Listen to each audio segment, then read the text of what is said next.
Hello, and welcome back to the And I Didn't Die podcast with your host and life coach, me, Jennifer Ho. Alright, today is more of a bonus episode. We won't be following the usual structure. I want to share a few reflections that I've had about the new podcast and share with you my valedictorian speech.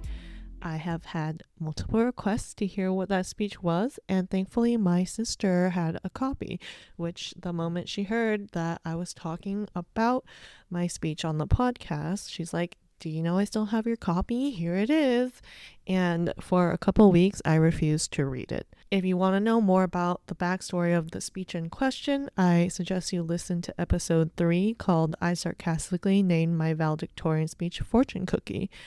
I would say that it is the first episode where I really talk about, I don't know why I said so many reallys, but it's just actually me addressing more directly Asian American identity and lens and my experience with the model minority myth. And I had doubts about it, but I will be diving more into that in a future episode.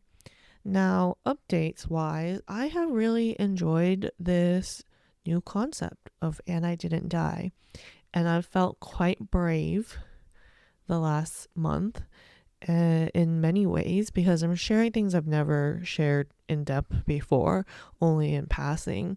Like with the valedictorian story in particular, I had not really revisited those memories.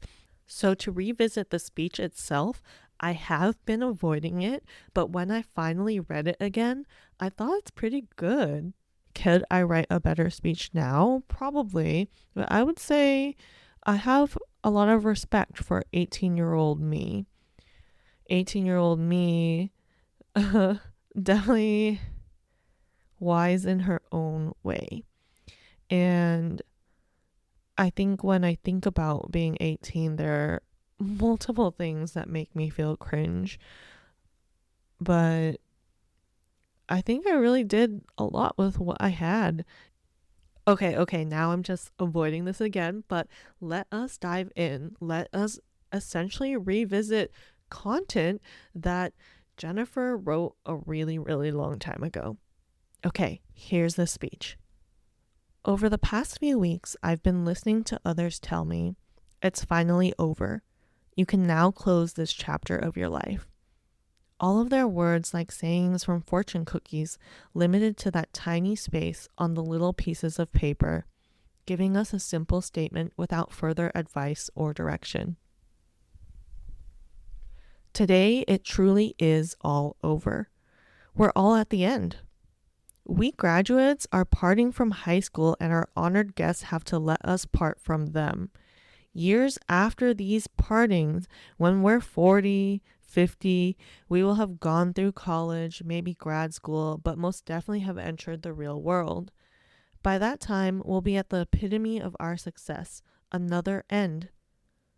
Looking towards that future, then thinking back on the past 4 years I've spent here, I realized that I've been working towards success, striving with only the end in mind.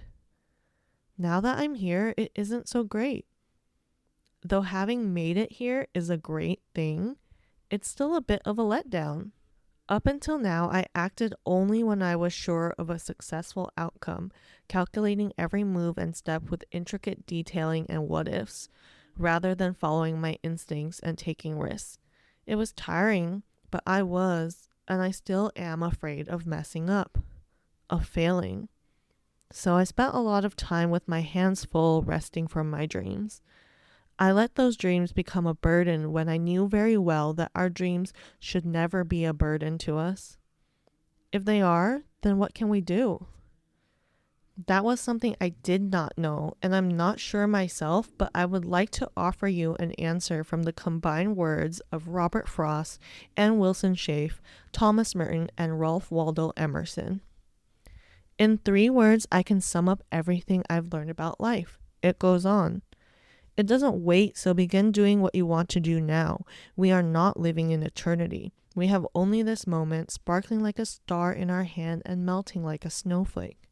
The truth that many people never understand until it is too late is that the more you try to avoid suffering, the more you suffer, because smaller and more insignificant things begin to torture you in proportion to your fear of being hurt.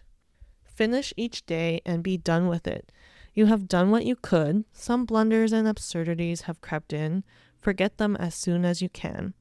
Tomorrow is a new day. You shall begin it serenely and with too high a spirit to be encumbered with your old nonsense. If only these sayings could fit inside a fortune cookie, then I would have found them sooner. But harboring old regrets will only give way for new ones. Ends are not the goal in life. The goal in life is to transcend those ends and continue living, to do all that we want to do. It is the process or the way we choose to get to the end that matter. As we all progress towards other achievements and successes, whether the path we should take, the path we want to take, and the path we are taking are the same or not, let's live our lives full of dreams. That's it. That's the speech. Yeah, I would say I remember worrying about how my speech was full of quotes. But looking at it now, it's artistic in a sense. It's like a collage of words. And really, at the time, I didn't feel like I had better words.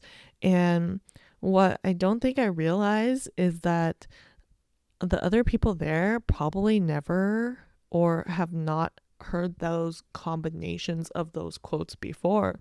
And so it was my own curation and collage. And I find that fun now. And I'm glad to have this chance to appreciate that. All right. Well, this is us for today. That's all I wanted to share. This is a bonus episode. Next week, we'll get back into the regular format. I would love to hear what you thought of my valedictorian speech. I'm only taking compliments. I'm just kidding. But really, I don't need any critical feedback because it's from the past. All right. Well, thanks for tuning in, and I will talk to you again very, very soon.